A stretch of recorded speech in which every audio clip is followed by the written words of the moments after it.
Cease being interested and fascinated by whatever you are aware of, and instead be interested in the experience of being itself.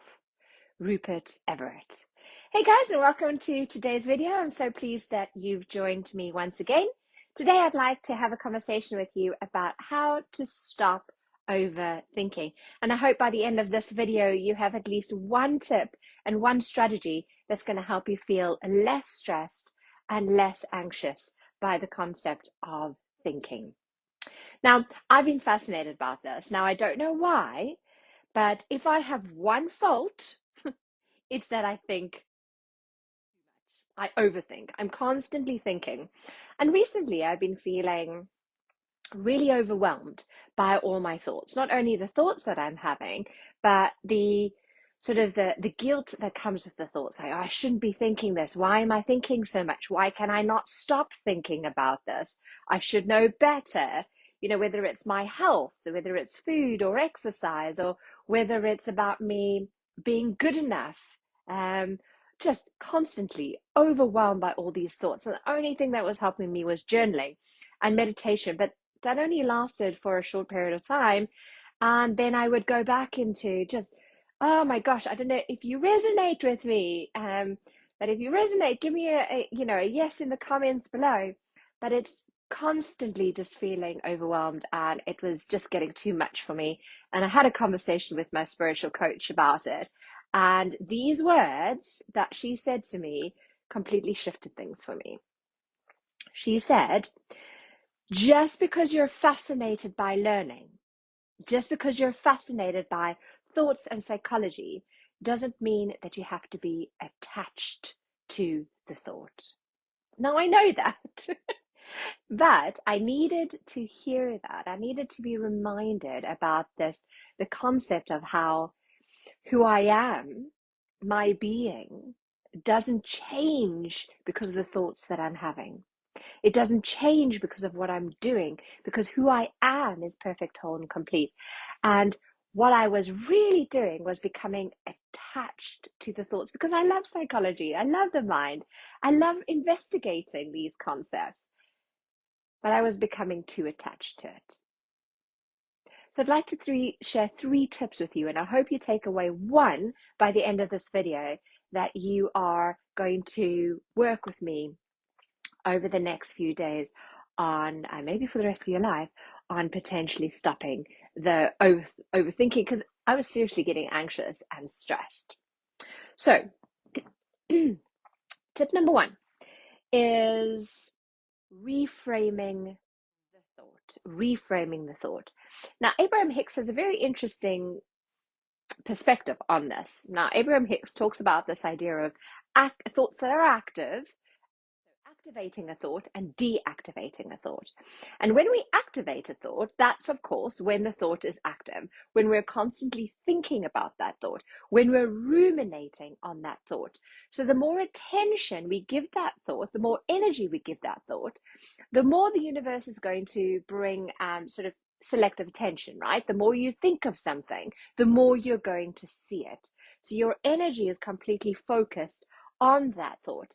And what I was doing is I was thinking, okay, so this is the thought. I need to stop this thought. I must reframe this thought. Why am I thinking this thought so much? So even those thoughts, keep the thought that you're trying to stop active. But what we want to be doing is we want to be deactivating the thought. So Abraham Hicks talks about how the more specific we get, the more that thought becomes active and the more we attract that. So the more you think about something, the more specific it's becoming. Because you know how you sometimes get all rattled up about something and then you start talking about it with your friends and then your friends start amplifying it and then you start, researching it, and all of your attention is going to this thought. So even if your intention is to decrease the thought, if you're like me, I'm on the internet and I'm like researching how to stop this thought and what are the strategies, and ironically this is what this video is about, but hopefully you'll be able to stop that thinking at the end of it. But the attention that you're giving that thought is enhancing that energy, and it's keeping that thought active. So by deactivating it, Abraham Hicks talks about how what we want to be doing is we want to be thinking in general terms. So if it's being specific that activates the thought, we want to become more general. So we want to be thinking thoughts that are giving that attention, that thought less attention. So, for example, okay, I don't need to think about this thought right now, or I am willing to let this thought go, or this doesn't need to be thought about now, or thank you, but I will have a think about you later. And ironically, that makes me think about mantras. Now, man means man in Sanskrit, and tra means protection of the mind. And mantra in Sanskrit actually means protecting the mind. So a tip that I would like you to have a think about is, what is a mantra that you could use that protects your mind from going into that ruminating, that loop? So let it go, let it be. I don't need to think about this just now. And this too shall pass. I am not my thoughts. I'm resonating with the thought, I am not my thoughts. So I'd love to hear in the comments, what is a mantra that could work for you, that you've worked, that you've used, that has really worked? Because then we can all maybe get some ideas together. So what you're doing is you're shifting the attention from the thought to something else. And also another strategy is to sort of try and shift the attention to another thought that maybe feels better. So I don't need to think about this now. It's hard to think of specific examples without, thinking of something specific, like, oh, I should be running, for example, is what I sometimes think, or I shouldn't be eating that, or I shouldn't be drinking that. It's like, okay, well, I don't have to think about it right now. I can if I want to, it's my choice. What would make me feel healthier? What would make me feel better? So you're just being a little bit more generic, like what would make me feel better? So you're sort of asking that question, what would make me feel better? Oh, I quite like that. I think that's going to be a mantra for me, is what would make me feel better? I am not my thoughts, but what would make me feel better? There we go. I've just decided mine live on this video. So tip number one is we are reframing the thought. We're moving from an active thought to a deactive thought. And the interesting thing is, the more you start following feel good thoughts that make you feel good, you're of course going to be drawing in more of that into your life. So you'll be attracting more positive things, and selective attention will then work the other way.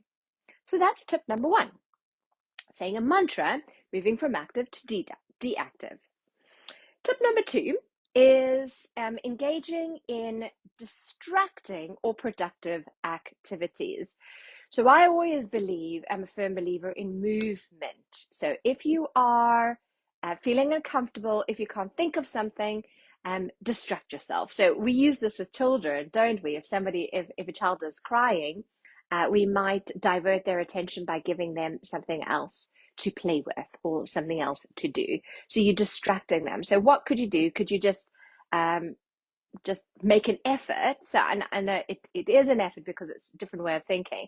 So make an effort to move to another room, for example, or like, okay, you know what? I'm not going to think about this right now.